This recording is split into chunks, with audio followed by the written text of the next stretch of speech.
Have you ever worked your tail off on something, only to have it completely rejected? I'm talking about that presentation you poured your soul into that your boss just shrugged at. That amazing meal you cooked for a date that got a polite, "Oh, that's interesting." You know that sinking feeling in your stomach, that voice that says, I tried so hard. What if I told you that exact feeling is at the heart of one of the oldest and most misunderstood stories in the Bible? We're talking about Cain and Abel. And if you think this is just a simple tale of God liking BBQ more than a veggie platter, you're about to have your mind blown. The real reason Cain's offering was rejected has nothing to do with the type of food, and everything to do with a shocking spiritual principle. A principle that, if you miss it, can sabotage your faith, your finances, and even your relationships. Stick around, because what you discover in the next few minutes might just explain why some of your hardest efforts feel like they're hitting a brick wall. Let's set the scene. We have two brothers. Cain, the farmer, brings an offering to God from his crops. Abel, the shepherd, brings the firstborn of his flock.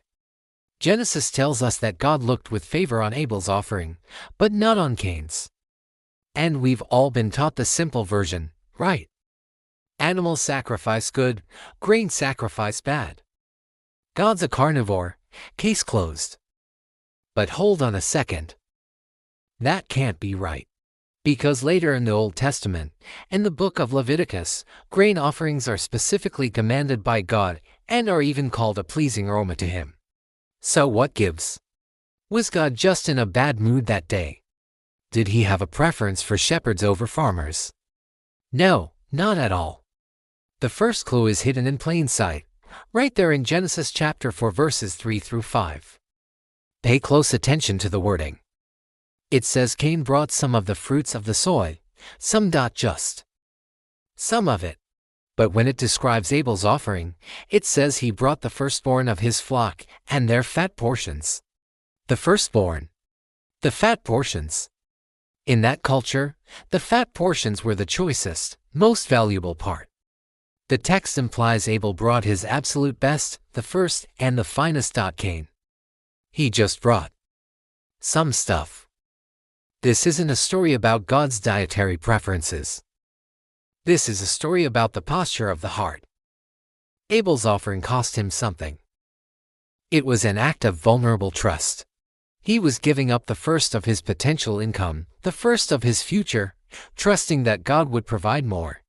Cain's offering, on the other hand, feels like an afterthought. It was just what was available, maybe what was left over. It was the ancient equivalent of rummaging in your pocket and tossing the loose change you find into the offering plate. And this is where it gets painfully relatable, isn't it? How many of us, if we're being honest, are giving God our leftovers? We give Him the last 10 minutes of our day when we're exhausted and too tired to even think, let alone pray. We give Him the few bucks we have left over after we've paid all our bills and bought everything we want for ourselves. We give our leftover energy to our families at the end of a long day. We show up with our some fruit offering, and then we get furious.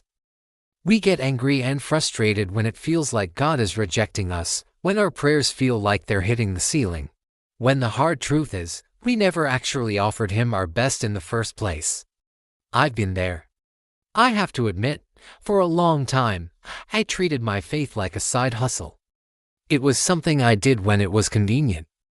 I'd give God a little time, a little money, a little bit of my energy, but only when it didn't interfere with my plans. And I wondered why I felt so distant from Him, why I felt so unblessed. I was a modern-day Cain, shaking my fist at heaven, asking why are you not accepting this? All while clutching my very best, my time, my dreams, my money, for myself. So here is the shocking, hidden reason Cain's offering was rejected. It wasn't the produce. It was the priority.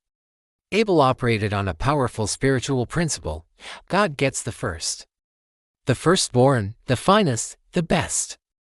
This is the ultimate sign of trust. Cain, however, operated on a completely different principle. I get the first, God gets the rest. Whatever is convenient. Whatever is left over. This is the posture of control, not trust. This principle of the first is woven throughout the entire Bible. It's often called the law of the first fruits. Now, this isn't about God being greedy or needing our stuff. He owns it all anyway. It's a spiritual law, as real and as predictable as the law of gravity. When you honor God with the first and the best of what you have, you are making a powerful declaration. You are saying, God, I trust you with my future. I trust you to provide for what comes after this. I believe you are my source, not my own effort. And here's the cliffhanger in the story. This single decision, this one posture of the heart, didn't just determine the fate of an offering. It set two lives on completely different trajectories. One brother's path led toward life and blessing. The other's led toward a darkness we can barely even imagine. Because what happens next is incredible. God, in His mercy, doesn't just zap Cain. He comes to him. He sees Cain's anger and gives him a chance to make it right. He says to him, if you do what is right, will you not be accepted? Think about that. It's a direct invitation. It's a do-over. God is essentially saying, Cain, the problem isn't the vegetables. The problem is your heart. Change your approach, and we can fix this. But Cain is too consumed. He's consumed by comparison, by jealousy, by the bitterness of having his good enough effort rejected. And he makes the tragic choice we all risk making when we feel our own efforts have failed. He lashes out at the one who did it right. He turns on his brother. The story of Cain and Abel isn't just an ancient murder mystery. It's a profound cautionary tale about the difference between religion and relationship. Religion says, here God, look at what I did for you. Now you owe me your blessing. But a relationship says, God, I trust you. I give you my best first, because you gave your absolute best for me in Jesus. So let me ask you, and I want you to be brutally honest with yourself, where in your life are you acting like Cain? Where are you bringing God some fruit as some effort, some time, some money while secretly holding back the best parts for yourself? And then feeling frustrated and resentful when your life lacks that sense of divine blessing and purpose? Is it in your finances? Are you giving from what's left or from the top? Is it in your time? Does God get the first moments of your day or the last dregs of your energy? Is it in your dreams and ambitions? Do you consult Him first or just ask Him to bless the plans you've already made?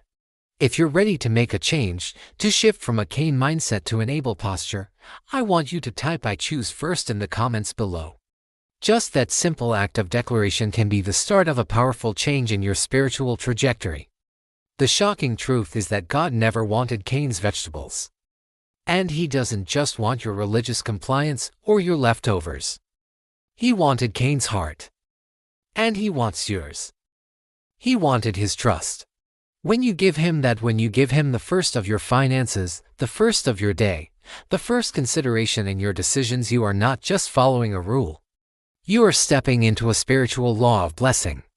You are actively declaring, my security is not in my harvest, but in the harvester. Your offering, your work, your life.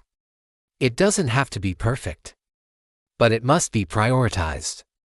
Stop bringing God what's left over, and start to watch how He miraculously blesses what's left.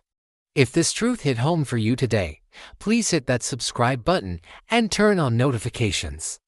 We're building a community here that is committed to cutting through the religious cliches and finding the real, life-changing power in God's Word. Thank you for watching. Now go, and today, choose to be a first fruit giver.